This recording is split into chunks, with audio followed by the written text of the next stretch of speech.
Hello and thanks for listening to 21 Questions. My name's Mike. I run trivia shows. Let's get started. Question 1. What beginning with B is the name for the Japanese art of growing ornamental dwarfed trees and shrubs? Oh, that would be bonsai. Bonsai. Delightful. Question 2. Which long-running British science fiction TV show featured the TARDIS? The TARDIS is from Doctor Who. The TARDIS itself was a time machine and a spacecraft, or so I'm told. I've never watched a single episode of Doctor Who. My friends tell me I would love it. I just don't care. Question 3. Bit of Shakespeare for you, bit of culture. In Shakespeare's play The Merchant of Venice, Shylock demands a pound of what? A pound of flesh. In The Merchant of Venice, Shylock is a money lender, kind of a loan shark type figure, and he makes a loan to a merchant named Antonio, and he says, Antonio, mate, if you don't pay me back, I'm going to need a pound of flesh. Which seems like an odd thing to ask for in terms of collateral. Like if your bank manager said, gonna need a pound of flesh, mate, you would go, can't you just put a lien on my house or take my car? Or what are you going to do with a pound of flesh? What's that? Oh, that's a pound of flesh. I got it from a guy that owes me money. Right. It was a different time, you know. Question 4 is always a true or false in this podcast. Here we go. True or false? The first vehicle sold by the Honda company was a motorbike. That's actually true. In 1949, Honda made a motorbike. It was called the Model D, and in just 15 years, Honda became the world's largest manufacturer of motorcycles. And around about that time, in 1963, Honda started making automobiles, four-wheeled ones. Their first model was a truck. It was the T300 Mini pickup truck. Good-o. That's question 4. Question 5. According to the saying, still waters run what? Still waters run deep. I think that means the dark, mysterious type are always very interesting. And that's not always true. Sometimes they're dark and mysterious in the absence of an actual personality. That makes me sound quite jealous and bitter, doesn't it? I'm not. Not really. A little bit. Anyway, question 6. What's the last name of the Andy who's written children's books including The Day My Bum Went Psycho and the Treehouse series? His name is Andy Griffiths. Very successful children's author. Question 7. Which country starts with C and is the only South American country to have 5 letters in its name? Are you thinking Chile? Chile? You'd be correct if you are. After question 7, we do the first clues for the Who Am I. Here we go. Who am I? I was born in Brooklyn, New York in 1963, but grew up in Wilmington, North Carolina. As a boy, my first sporting love was baseball. At 15, I tried out for my high school varsity team and didn't make it. A 6'7" kid named Leroy Smith got the spot I wanted, and I used that rejection as fuel for the rest of my career, and I even checked into hotels under the name Leroy Smith once I had become the world's most famous sportsman. Do you know who that is yet? More clues after question 14 if you do not. Question 8. Who once said, I don't know anything about music. In my line of work, you don't have to. Was that Elvis, Madonna, or Justin Bieber? That was Elvis. Question 9 is a maths question. If x to the power of 3 equals 64, what does x equal? Going to give you a little bit longer to think about that.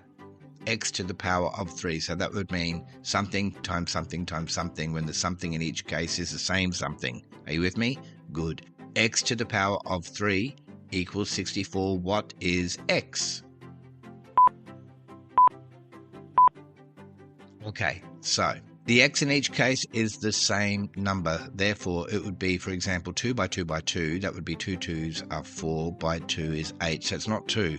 Is it 3? 3 3s are 9. 3 9s are 27. No. Is it 4? 4 4s are 16. 4 16s are 64. The answer is 4. Once again, I'm persevering with an algebra question, even though I know they're easy to do written down. And why am I doing that? I am doing that because I got really good feedback on the last time. Shout out to Sue D, who sent me an email You can do that too if you want, mike@triviatribe.com.au, letting me know that she enjoyed the algebra question from a few episodes back. So there's another one for you, Sue. Enjoy. And I loved your email, Sue. I love that you told me that you were listening on a Sunday morning and what you were up to. I think about the listeners all the time. By listeners, I mean you listening to this podcast. I wonder when you listen to it, what kind of scores you get. I would love to know. So I really appreciated Sue's email. Oh, and while we're talking about emails, I've mentioned a little while ago that my karaoke song was Copacabana by Barry Manilow, and I invited you to let me know what your karaoke song was, and I got a heap of emails. Paul let me know that his was Holding Back the Years. Do you remember the Simply Red song? Christy said hers is Dreams by Fleetwood Mac, and while we're talking Fleetwood Mac, they got a mention from Jane, who said her karaoke song was Rhiannon. And I love the email I got from Scott. Now, Scott is an Aussie that lives in Berlin, and he said he was amazed to find How's That by Sherbet. Remember How's That? How's That by Sherbet on a karaoke playlist at a club in Germany. And he said he felt it was his Aussie duty to get on stage and sing that song, and I agree with you, Scott, it absolutely was. For overseas listeners that may not know that song, check out How's That? That's spelled Howzat. It's a cricket reference, by a band called Sherbet. They were huge in the 70s, Australian group. Anyway, thank you to everyone that sent me emails about their karaoke songs. There were lots of them. Some of them were just to tell me that I thought my choice of Copacabana was appalling, and that's probably valid. And it's made me realise we need to hold a karaoke night at the very first annual 21 Questions convention, which, as I mentioned, will be held in Timbuktu in June of 2027. Back to the questions now. Question 10. Which singer had a massive hit in the 1970s with Let's Stick Together? That'd be Brian Ferry, and just quietly, also not a bad karaoke song. Do you remember the video clip with Jerry Hall in it? Jerry Hall in a cat outfit, I think. Jerry Hall was engaged to Brian Ferry at the time, and she broke up with him to get with Mick Jagger. Question 11. True or false? The first electric typewriter was sold in 1902. That's true. The first electric typewriter, 1902, sold by the Blickensderfer Manufacturing Company of Stamford, Connecticut, and we salute you, Blickensderfer people, if in fact you're still going. Who knows? Question 12. Which naughty men's magazine was founded by Hugh Hefner? That'd be Playboy magazine. Fantastic articles, allegedly. Question 13. Spell the colour puce. Puce is spelled P-U-C-E. I don't know what colour puce is, but it doesn't sound attractive, does it? Oh, g'day, mate. You got any puce? Ooh, what colour are you going to paint that wall, Dave? Oh, I think I'm going to go for a puce. Yeah, right. Question 14. Is the real first name of the actor Sigourney Weaver A. Sigourney, B. Susan, or C. Cindy? Sigourney Weaver's real first name is Susan. She began using the name Sigourney in 1963 after a minor character called Sigourney Howard in The Great Gatsby by F. Scott Fitzgerald, of course. Good. More clues now for the Who Am I. If you remember, it's the American sportsman, became the most famous sports person in the world. He was still in high school when we left him last time, but we're jumping forward in his timeline now. Who am I? In the 1980s, Nike offered me a shoe deal worth $500,000 a year, and I actually wanted to sign with Adidas or Adidas, but they couldn't match Nike's offer. That partnership with Nike produced a brand that now generates billions of dollars annually and outlasted my playing career by decades. In 1993, after winning 3 consecutive championships, I shocked the world by retiring at age just 30 to play professional baseball. Now, I just think a lot of people are going to know who that is, and that's okay. If you don't, though, after question 20, I'll have some more clues for you, and that should help. Question 15. Who played Hawkeye in the TV version of MASH? That'd be Alan Alda. Question 16. Are humans vertebrates or invertebrates? Vertebrates and invertebrates in the context of humans generally means a backbone or no backbone, and I know some people that physiologically have one but morally don't seem to. Anyway, humans are vertebrates. Good.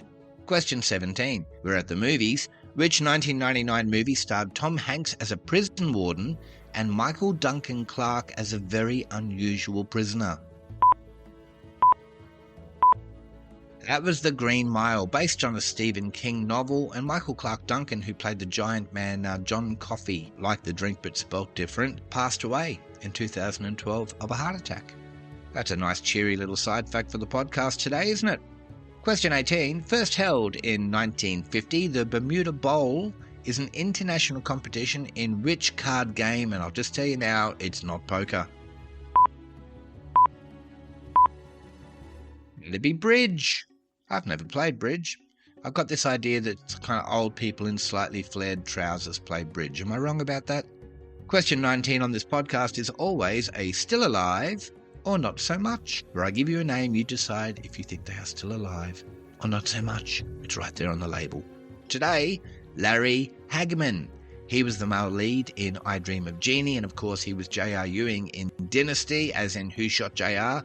That was him. Is Larry Hagman still alive or not so much?